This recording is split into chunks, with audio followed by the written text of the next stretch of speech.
रात्री घरी चाललेल्या वडिलांना रिक्षात दिसला मृत लेकीचा फोटो. भयंकर प्रकार.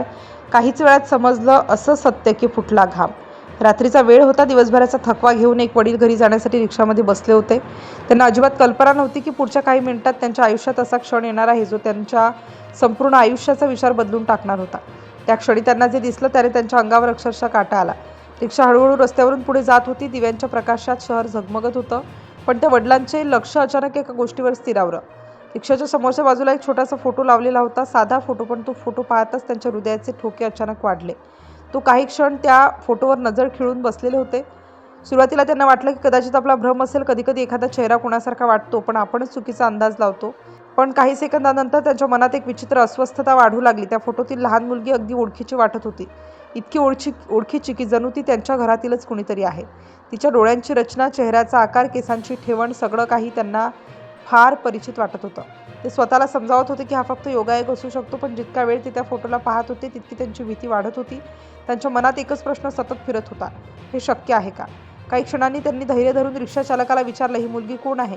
चालकाने सहजपणे उत्तर दिलं की ती त्याच्या नात्यातील एक मुलगी आहे. त्याने अगदी साधेपणाने सांगितलं, जणू त्यात काहीच विशेष नव्हतं.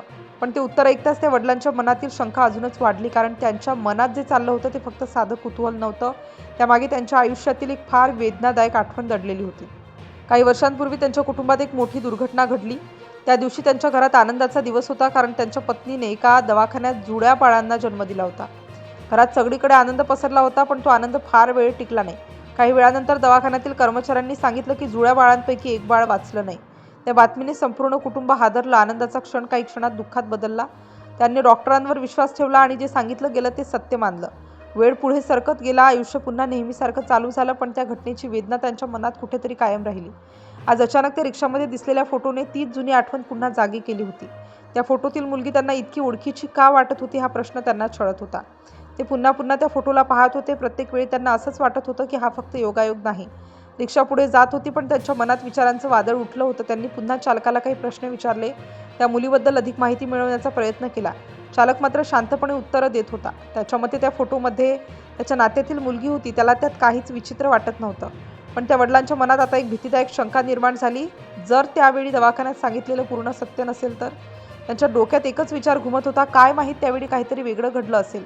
रिक्षा थांबली पण त्यांच्या मनातील प्रश्न थांबत नव्हते. त्यांनी घरी पोहोचल्यानंतर लगेचच ही गोष्ट आपल्या कुटुंबियांना सांगितली. सुरुवातीला सगळ्यांनाच वाटलं की हा कदाचित केवळ योगायोग असावा. पण फोटोबद्दल जेवढं ऐकायला मिळत होतं तेवढं कुतूहल वाढत होतं. हळूहळू त्या जुन्या घटनेचा पुन्हा विचार सुरू झाला. त्या दिवशी दवाखान्यात नेमकं काय झालं होतं? खरंच सगळं स्पष्ट होतं का? आता त्या कुटुंबाच्या मनात संशयाचं बीज पेरलं गेलं होतं आणि संशय इतका मोठा होता की त्यांनी अखेर सत्य शोधण्याचा निर्णय घेतला. त्यांनी अधिकृतपणे तक्रार दाखल केली. त्या घटनेचा पुन्हा तपास व्हावा अशी मागणी केली. कारण आता प्रश्न फक्त एका फोटोचा नव्हता. प्रश्न होता, काही वर्षांपूर्वी जे सांगितलं गेलं ते खरंच पूर्ण सत्य होतं का? सध्या या प्रकरणाचा तपास सुरू आहे. त्या मुलीचा आणि त्या कुटुंबाचा काही संबंध आहे का हे शोधण्याचा प्रयत्न केला जातोय. आणि म्हणूनच आजही हा प्रश्न अनुत्तरित आहे. त्या रिक्षामध्ये दिसलेला फोटो खरोखरच फक्त योगायोग होता की त्यामागे लपलेलं आहे एक असं सत्य ज्यामुळे त्या वडिलांच्या अंगावर अक्षरशः घाम फुटला.